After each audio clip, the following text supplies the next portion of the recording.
I think that the terms, the ability to sit down and talk about the terms and conditions of your employment is a fundamental American right for workers, and I stand up for that. And I think that if 50% of workers want to form a union, they ought to be able to form a union. But what's really an issue in this campaign bill is how are we going to create jobs?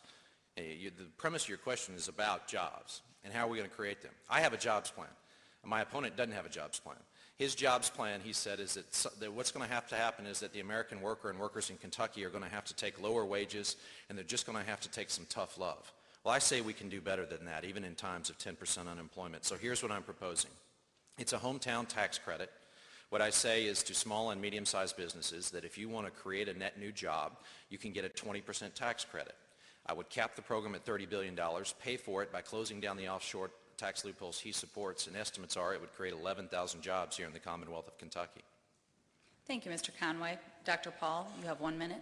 Let me interpret for you.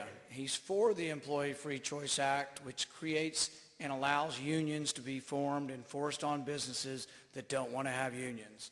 Jack is for it. I know it's difficult to get that out of the answer.